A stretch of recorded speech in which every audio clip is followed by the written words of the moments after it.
Hello সবাইকে, আশা করছি সবাই ভালো আছেন। আজকের ভিডিওতে আমরা আলোচনা করব কিভাবে একটি ডিভিআর অথবা এনভিআর কোনো টিভি অথবা মনিটর ছাড়া নতুন অবস্থায় কিভাবে আপনি এটা সেট আপ করতে পারবেন। যদি আপনি সিসিটিভি ক্যামেরার কাজ করে থাকেন তাহলে এই সমস্যাটি কিন্তু আপনি অনেকবারই পেয়েছেন। সো এই ডিভিআর বা এনভিআর আপনি কোনো মনিটর ছাড়া বা টিভি ছাড়া কিভাবে আপনি এটা সেট আপ করতে পারবেন, কিভাবে অনলাইন করতে পারবেন এবং কিভাবে ক্যামেরাগুলো লাইভ দেখতে পারবেন, এগুলো নিয়ে কিন্তু আমরা একদম স্টেপ বাই স্টেপ আপনাদেরকে দেখানোর ট্রাই করব। মানে যত ধরনের সিস্টেম আছে সবগুলো আপনাদেরকে একদম প্র্যাকটিক্যাল করে দেখানোর ট্রাই করব।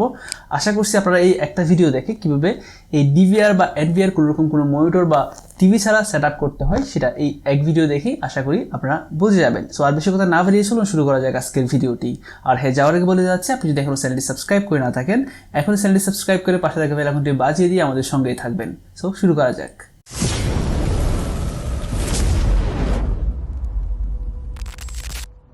Welcome back again. সো আমার যে ডিভিআর বা এনভিআর গুলো আছে এগুলো সেট আপ করার জন্য বেশ কিছু কিন্তু সিস্টেম আছে। প্রত্যেকটা সিস্টেম আপনাদেরকে একদম স্টেপ বাই স্টেপ দেখানোর ট্রাই করবো। তো এই কাজটি প্র্যাকটিক্যাল করার আগে আপনাদেরকে একটু ডায়াগ্রাম দেখিয়ে নিই। এই ডায়াগ্রাম যদি আপনারা দেখেন তাহলে আশা করি আপনারা আরো ইজিলি বুঝতে পারবেন এটা কানেকশনটা কিভাবে করতে হবে।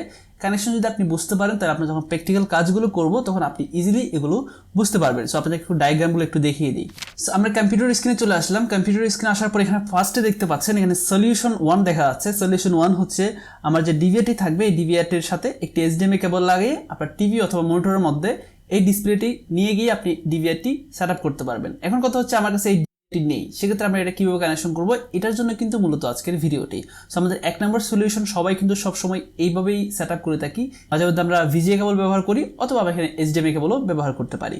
সো এখন আসা যাক সেকেন্ড সলিউশনের ক্ষেত্রে। সেকেন্ড সলিউশনের মধ্যে একটু দেখেন আমরা বেশ কিছু ডিভাইস এখানে ব্যবহার করছি। সো একটা আপনাদেরকে কানেকশন কিভাবে করেছি সেটা দেখাই। তো প্রথমে দেখতে পাচ্ছেন একটি ডিভিআর এখানে সেট আপ করা আছে। সেক্ষেত্রে আপনার এখানে ক্যামেরা থাকতেও পারে অথবা নাও থাকতে পারে। নতুন একটি ডিভিআর আনার পর এখানে জাস্ট পাওয়ারটা দেওয়ার পরেই আপনি এখানে এইচডিএমআই কেবলটা লাগাবেন। এইচডিএমআই কেবলটা লাগানোর পর এখানে একটি এইচডিএমআই ভিডিও ক্যাপচার নামে একটি ডিভাইস পাওয়া যায়, যেটা আমার হাতে দেখতে পাচ্ছেন। সো এই ডিভাইসটি কিন্তু আপনি চাইলে অনলাইন থেকে অথবা দোকান থেকে কিনে নিতে পারেন। ভালো মানের একটু নেওয়ার ট্রাই করবেন। এটার প্রাইস হচ্ছে আপনার 1800 টাকার আশেপাশের মতো পড়ে। এতে কম প্রাইসও কিন্তু মার্কেটে পাওয়া যায়। তো আমি বলবো আপনাদের একটু ভালো মানের এই এইচডিএমআই ক্যাপচারটা নেওয়ার জন্য। সো এরপর এখানে দেখতে পাচ্ছি আরওটি কনভার্টার, যেটা হচ্ছে ওটিজি কেবল বলে থাকে। সো এই ওটিজি কেবলের কাজ হচ্ছে আমার যে এইচডিএমআই আছে, এইচডিএমআই ভিডিও ক্যাপচার যেটা আমরা নিয়েছি, এটার এক প্রান্ত হচ্ছে এইচডিএমআই পোর্ট আছে এবং অপর প্রান্ত হচ্ছে ইউএসবি পোর্ট আছে। সো ইউএসবি পোর্টটা আমাদের মোবাইল ফোনে কানেক্ট করা সম্ভব নয়, সেই জন্য আমাদের একটি টাইপ সি অথবা মাইক্রো ইউএসবির ওটিজি কেবল আমাদের থেকে নিতে হবে। ওটিজি কেবল নিয়ে আমরা এই মোবাইল ফোনে এটা কানেক্ট করতে পারবো। এটার মধ্যে একটি সফটওয়্যার ডাউনলোড করতে হবে। এই সফটওয়্যারটা আমরা একটু পরে আপনাদেরকে দেখাচ্ছি প্র্যাকটিক্যাল কাজের সময়। সো সফটওয়্যারের মাধ্যমে আপনি খুব ইজিলি এই ডিভাইসটির সম্পূর্ণ অ্যাক্সেসটি আপনি নিতে পারবেন। মানে মনিটরে বা টিভিতে যেভাবে আপনি কাজ করে থাকেন, সম্পূর্ণ স্ক্রিনটা একটু ছোট হলে মানে মোবাইল আপনার যতটুকু সাইজ থাকবে ওই সাইজের মধ্যে আপনার সম্পূর্ণ ডিসপ্লেটা কিন্তু চলে আসবে। সো এখন চলে আসলাম থার্ড সলিউশনে। থার্ড সলিউশনের মধ্যে এখানে দেখতে পাচ্ছেন একটি ডিভিআর আছে, একটি এইচডিএমআই কেবল কানেকশন করা হয়েছে, ঠিক সেম আগের মতো একটি ভিডিও ক্যাপচার ডিভাইস ব্যবহার করা হয়েছে। যেহেতু এখানে ইউএসবি পোর্ট আছে, আপনার প্রত্যেকটা কম্পিউটার অথবা ল্যাপটপের মধ্যে যেহেতু ইউএসবি পোর্ট থাকে, সেক্ষেত্রে আপনি ডাইরেক্ট সরাসরি ইউএসবি পোর্টটা এখানে লাগিয়ে দিলেই এখানের জন্য একটি সফটওয়্যার ব্যবহার করতে হবে। ওই সফটওয়্যারটা আপনারা একটু প্র্যাকটিক্যাল করে দেখালে আপনার আশা করি আরও ক্লিয়ার হয়ে যাবেন। আপনার এই ডিভিআরটি নতুন সেট আপ করার সময় টিভি অথবা মনিটর দিয়ে যেরকম স্ক্রিনটা আপনারা দেখতে পান, ঠিক একই স্ক্রিনটা কিন্তু আপনার ডেস্কটপ অথবা ল্যাপটপের মধ্যে পেয়ে যাবেন এভাবে কানেকশন করার পর। সর্বশেষ 4 নম্বর সলিউশনে যদি আমরা আসি, 4 নম্বর সলিউশনটা হচ্ছে এরকম।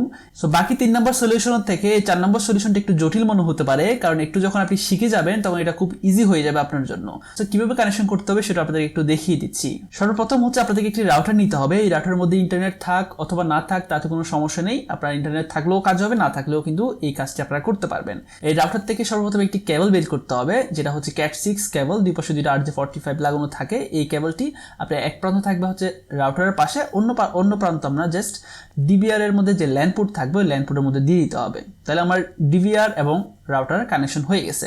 এর পাশাপাশি আপনার যদি একটি ডেস্কটপ থাকে, ওখানে যদি ওয়াইফাই সাপোর্ট না করে, সেক্ষেত্রে আপনি রাউটার থেকে একটি কেবল নিয়ে আপনার ডেস্কটপে কানেকশন করতে পারেন। সেক্ষেত্রে আপনি এই ডেস্কটপে এই কাজটি করতে পারবেন।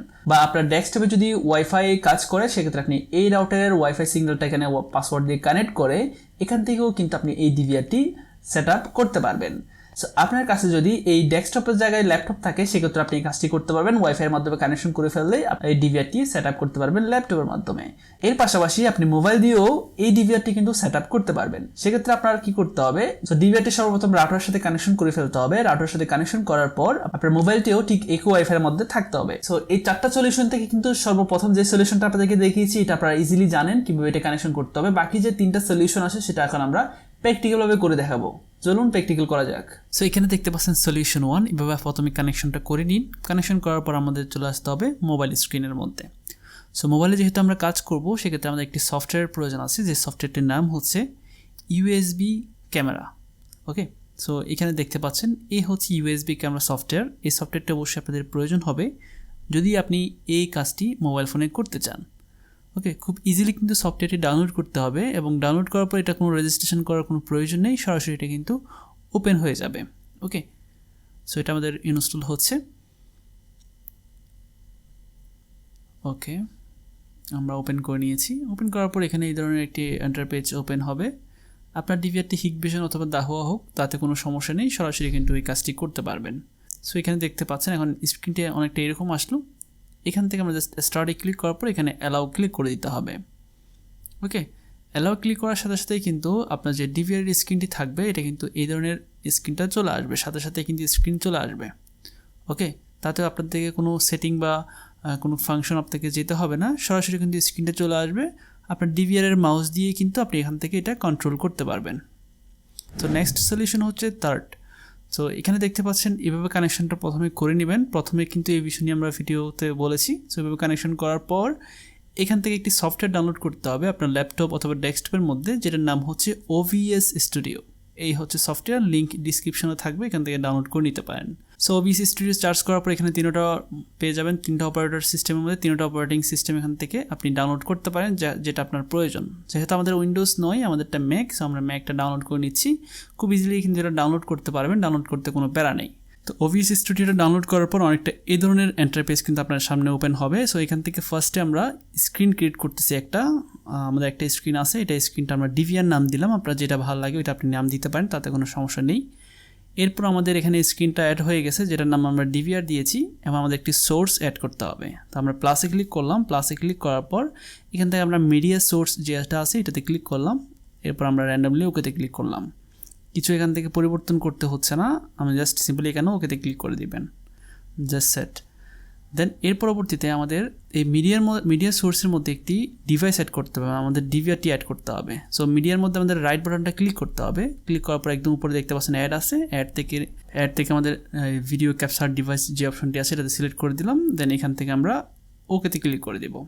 এর পরবর্তী এখানে দেখতে পাচ্ছেন ডিভাইস যে অপশনটি আছে, এখানে অবশ্যই একটা ডিভাইস সিলেক্ট করতে হবে। আমাদেরটা হচ্ছে USB 3 বা 0 ক্যাপচার, এটা আমরা সিলেক্ট করে দিব। সিলেক্ট করার সঙ্গে সঙ্গে দেখতে পাচ্ছেন আমার যে ডিভিআরটি আছে এটা ডিভিআর স্ক্রিন কিন্তু আমাদের কম্পিউটারের মধ্যে সরাসরি শো হচ্ছে। এই যে এখানে যে স্ক্রিনটা শো হচ্ছে এটা কিন্তু মনিটরের যে স্ক্রিনটা আপনারা পান, ঠিক মনিটরের স্ক্রিনটাই কিন্তু এখানে আপনি দেখতে পারবেন। আপনার এটা কন্ট্রোল করার জন্য অবশ্যই আপনার মাউস কানেক্ট করতে হবে আপনার ডিভিআরের সাথে। যখন ডিভিআরের সাথে মাউসটা কানেক্ট করবেন তখন কিন্তু আপনি এখান থেকে এটা কন্ট্রোল করতে পারবেন। সো আমরা এটা একটু ফার্স্টে ফুল স্ক্রিন করে নিচ্ছি। আমরা ফুল স্ক্রিন করে নিলাম। এখন আমার একটা মাউস সেট করতেছি আমাদের ডিভিআর মধ্যে। মাউস সেট করার সঙ্গে সঙ্গে আপনি এখানে মাউস দেখতে পাচ্ছেন আরও একটি। ওকে, সো এই মাউস দিয়ে কিন্তু আপনার ডিভিআরটি ইজিলি সেট করতে পারবেন বা সেটিং করতে পারবেন। সো আমরা পাসওয়ার্ডটা নিয়ে সেইভাবে কিন্তু আপনারা চাইলে আপনার ডিভিআরটি সেটিং বা সেট আপ সব কিছু আপনি এখান থেকে কন্ট্রোল করতে পারবেন। সো আশা করছি আপনার এই সলিউশনটা বুঝতে কোথাও অসুবিধা হয়নি। সো এখন আসা যাক ফোর্থ সলিউশন। সো কানেকশনটা আপনারা দেখে নিয়েছেন আশা করি কীভাবে কানেকশনটি করতে হবে। সো এই কানেকশনটা আপনাদেরকে দেখাবো মোবাইল ফোন দিয়ে। ওকে, আপনারা চাইলে এটা কম্পিউটারও অ্যাড করতে পারেন বা কম্পিউটার দিয়ে করতে পারেন অথবা মোবাইল দিয়েও করতে পারেন। সো আমরা মোবাইল দিয়ে যেহেতু করতেছি আমরা হিক কানেক্ট সফটওয়্যারটা ওপেন করলাম। ওপেন করার পর এখান থেকে আমরা প্লাস অপশানে ক্লিক করে এখানে আমরা যে অনলাইন ডিভাইস নামে যে অপশনটি দেখতে পাচ্ছেন এটাতে সেট করলাম। সেট করার পর এখানে দেখতে পাচ্ছেন একটি ডিভাইস দেখা যাচ্ছে অ্যাক্টিভ, এবং উপরে যেটা দেখতে পাচ্ছেন এটা হচ্ছে ইনঅ্যাক্টিভ দেখা যাচ্ছে। সো আমরা সিম্পলি এখান থেকে এটা অ্যাক্টিভ করতে হবে। এটাতে ক্লিক করার পর এখানে দেখতে পাচ্ছেন অ্যাক্টিভ লেখা আসলো, আমরা সিম্পলি এখান থেকে অ্যাক্টিভে ক্লিক করতে পারি। That's it. আমাদের অ্যাক্টিভ করার জন্য একটি পাসওয়ার্ড সেট করতে হবে। এটা হচ্ছে নতুন একটি পাসওয়ার্ড আপনি এখানে দিতে হবে, যে পাসওয়ার্ডটি আপনার ডিভিআরের হয়ে যাবে। ঠিক আছে, ডিভিআর পাসওয়ার্ড আমরা এখানে সেট করতেছি নতুন করে। ওকে আমরা একটা পাসওয়ার্ড দিয়ে দিলাম, দেন নিচেও আরেকটি সেম পাসওয়ার্ড দিতে হবে। সো প্রাইভেসির কারণে কিন্তু এখানে কোনো পাসওয়ার্ড শো হচ্ছে না, আমি কিন্তু এখানে পাসওয়ার্ড দিচ্ছি। ওকে, তো সম্পূর্ণ পাসওয়ার্ডটি কমপ্লিট করার পর কনফার্মে ক্লিক করলে আপনার যে ডিভাইসটি থাকবে সেটা কিন্তু অ্যাক্টিভ হয়ে যাবে, মানে আপনার ডিভাইসটি পাসওয়ার্ডটা সেট হয়ে যাবে। সো আমাদের ডিভিআরটা কিন্তু ইতিমধ্যে অ্যাক্টিভ হয়ে গেছে। এখন আমাদের ডিভিআরের আইপিটা পরিবর্তন করতে হবে। সো আইপি পরিবর্তন করার জন্য আমরা এখানে চলে আসলাম। এখান থেকে আমরা চাইলে এখান থেকে পরিবর্তন করতে পারি। এখানে দেখতে পাচ্ছেন একটি গেটওয়ে আইপি দেখা যাচ্ছে। এই আইপিটা এবং আপনার যে ওয়াইফাই রাউটার আইপি থাকবে এটা কিন্তু সেম থাকতে হবে, তাহলে কিন্তু আপনি এই রাউটারটি যে কোনো ব্রাউজারের মধ্যে হিট করলে আপনি এটার ভিতরে ঢুকতে পারবেন এবং কনফিগারেশনগুলো করতে পারবেন। সেক্ষেত্রে আপনার এটার গেটওয়ে আইপিটা কী আছে এটা আপনি কীভাবে বুঝতে পারবেন, সেটা বোঝার জন্য আপনার মোবাইল ফোনে যে ওয়াইফাই সেটিংটি থাকবে এই ওয়াইফাই সেটিংয়ের মধ্যে চলে আসতে হবে। আপনার যেই মোবাইল হোক না কেন এই ধরনের একটি আইপি এখানে শো করবে, সেটা হতে পারে রাউটার অথবা গেটওয়ে। আমার এখানে রাউটার দিয়ে একটি আইপি দেখা যাচ্ছে যেটা হচ্ছে 192.168.1.1। তাহলে আপনার রাউটারের আইপি কিন্তু এটাই, মানে লগ ইন আইপি হচ্ছে এটাই। সো আমার রাউটারের লগ ইন আইপি যেটা আছে এবং গেটওয়ে আইপিটা কিন্তু ঠিক সেম আছে, এই জন্যই আমি এখান থেকে কিছু পরিবর্তন করছি না। যদি আপনার সেম না থাকে তাহলে এখান থেকে অবশ্যই আপনার আইপিটা পরিবর্তন করে দিয়ে এখানে একটি পাসওয়ার্ড সেট করে দিতে হবে। মানে আমরা ডিভিআরের যে পাসওয়ার্ডটি দিয়েছিলাম একটু আগে, নতুন পাসওয়ার্ড, ঠিক নতুন পাসওয়ার্ডটা এখানে সেট করে দিলেই ব্যাস সেট, আমাদের আইপিটা সেভ হয়ে যাবে। এখন চাইলে কিন্তু আমরা এখান থেকে ডিভিআরটি অ্যাড করতে পারি, কিন্তু এখানে সমস্যা হচ্ছে আমি যখন এই রাউটারের আন্ডারে থাকবো না, মানে মোবাইল ডাটা যখন অন করব তখন কিন্তু আমি মোবাইলে এই ক্যামেরাগুলো দেখতে পারবো না, কারণ আমার যে ডিভিআরটি আছে সেটা এখন পর্যন্ত আমরা অনলাইন করি নাই। অনলাইন করার জন্য আমরা যখন একটি ব্রাউজার ওপেন করে নিতে পারি, ব্রাউজার ওপেন করার পর আমরা এখান থেকে একটি আইপি সেট করব, যেটা আমরা আইপি দেখেছিলাম 192.168.1.23 হিট করার পর এখানে দেখতে পাচ্ছেন এই ধরনের একটা ইন্টারফেস চলে আসলো। এটা হচ্ছে আমাদের ডিভিআরের আইপি, ঠিক আছে, যে কারণে কিন্তু এরকম আসলো।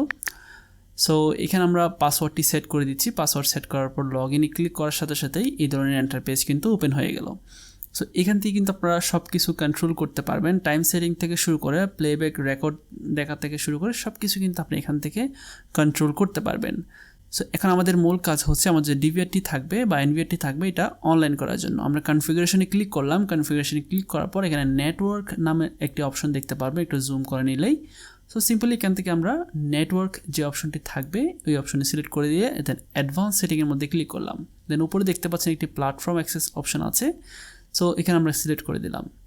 সিলেক্ট করার পর এখানে দেখতে পাচ্ছেন একটি ডিজেবল দেখা যাচ্ছে হিক কানেক্ট, সো অবশ্যই এটাকে এনাবল করতে হবে। এনাবল করার সময় এখানে একটি পাসওয়ার্ড সেট করতে হবে, এটা হচ্ছে ভেরিফিকেশন কোড। এমন না যে আপনার ডিবিআর যে পাসওয়ার্ডটি দিয়েছেন ঠিক সেম পাসওয়ার্ড এখানে দিবেন তা নয়, এটা একটু অন্যরকমভাবে পাসওয়ার্ড দিতে হবে। ওকে, এখানে কোনো স্পেশাল ক্যারেক্টার দেওয়া যাবে না, মানে @ এগুলো দেওয়া যাবে না। আপনার হয়তো লেটার দিতে হবে এবং নাম্বার, এই দুইটা থেকে যখন একটি আপনি ব্যবহার করতে পারেন বা দুইটা একসাথে ব্যবহার করতে পারেন। ওকে, সো ইতিমধ্যে আমাদের ভেরিফিকেশন কোডটি দিয়ে দেওয়া হয়েছে। দেওয়ার পর আপনি এখান থেকে সেভে ক্লিক করবেন, ঠিক আছে। এই কাজটি মোবাইল দিয়ে করতে একটু আনইজি ফিল হতে পারে।